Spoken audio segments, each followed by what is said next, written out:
Hello friends, welcome to பிளி cinemas. இன்னைக்கு நம்ம தமிழ் டப்பிங்ல ரிலீஸ் ஆயிருக்க சோலோமன் கேன் படம் எப்படி இருக்குன்னு பார்க்க போறோம். வாங்க வீடியோக்குள்ள போகலாம். இந்த படம் பார்த்தீங்கன்னா சைஃபை ஆக்ஷன் ஹாரர் படமா ரிலீஸ் ஆயிருக்கு. இப்போ இந்த படத்தோட கதையை பத்தி பார்க்கலாம். நம்ம ஹீரோ பார்த்தீங்கன்னா சின்ன வயசுல அவங்க அண்ணனை ஒரு பள்ளத்துல தள்ளி விட்டுருப்பாரு. அதனால வீட்டுல இருந்து துரத்தி விடப்படுற அவர் பார்த்தீங்கன்னா எலிசபெத் ராணி கிட்ட ஒர்க் பண்றாங்க. அங்க பல போர்களை சந்திக்கிறாரு. ஒரு கட்டத்தை பார்த்தீங்கன்னா ஒரு தங்க வேட்டைக்காக கிளம்புறாரு. போன இடத்துல தான் அவருக்கு தெரிய வருது இவரோட காலம் முடிய போகுது, இவர் நரகத்துக்கு போகணும் அப்படின்ட்டு. ஆனா அந்த இடத்துல இருந்து தப்பிச்சவர் பாத்தீங்கன்னா திருத்தி நல்ல மனுஷனா வாழ்ந்துகிட்டு இருக்காரு. அப்பதான் பாத்தீங்கன்னா ஒரு பொண்ணை இவர் கண்ணு முன்னாடியே அவங்க குடும்பத்தையே கொன்னு அந்த பொண்ணை தூக்கிட்டு போறாங்க. அவங்க யாருன்னு பாத்தீங்கன்னா ஒரு மந்திரவாத கும்பல். அவங்க கிட்ட இருந்து அந்த பொண்ணை காப்பாத்துறதுக்காக நம்ம ஹீரோ கலாயிறங்குறாரு. அதுக்கப்புறம் இந்த படத்துல என்னென்ன சுவாரஸ்யமான சம்பவங்கள் நடக்குது, கடைசியில என்னதான் ஆச்சு அப்படின்றது தான் இந்த படத்தோட மொத்த கதையே. இப்ப இந்த படத்தோட பாசிட்டிவ் நெகட்டிவ் பார்க்கலாம். பாசிட்டிவ், தமிழ் டப்பிங் நல்லாவே பண்ணி கொடுத்திருக்காங்க. ஸ்டோரி பிளாட் வைஸ் பாத்தீங்கன்னா ஒரு இன்ட்ரெஸ்டிங்கான ஸ்டோரி பிளாட் தான். ஆக்சுவலா பாத்தீங்கன்னா நம்ம வேல்ஹென்சிங் படம் எல்லாருமே பார்த்திருப்போம். அதோட ப்ரீக்வல் தான் இது. படத்துல ஒரு ஆக்ஷன் போர்ஷன்ஸ்லாம் ஒவ்வொன்றும் ரொம்ப சூப்பரா தத்ரூபமா இருக்கு. அதே மாதிரி விஎஃப்எக்ஸ், சிஜின்ட்டு டெக்னிக்கல் ஆஸ்பெக்ட்ஸ்லையும் தரமாவே பண்ணி கொடுத்துருக்காங்க. சினிமாட்டோகிராஃபிலாம் சூப்பரா இருக்கு. சவுண்ட் எஃபெக்ட்ஸ், பிஜிஎம்மும் நல்லாவே இருக்கு. அதே மாதிரி இந்த படத்துல இவங்க காட்டுற ஒவ்வொரு டெவில் போர்ஷனும் ரொம்ப அல்டிமேட்டா இருக்குன்னே சொல்லலாம். அதெல்லாம் நம்ம ஹீரோ பந்தாடுறாரு. ஸ்கிரீன் பிளேஸ் பாத்தீங்கன்னா ஒரு இன்ட்ரெஸ்டிங்கான ஸ்கிரீன் பிளே தான்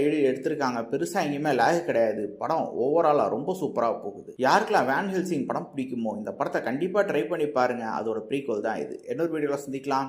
தேங்க்யூ.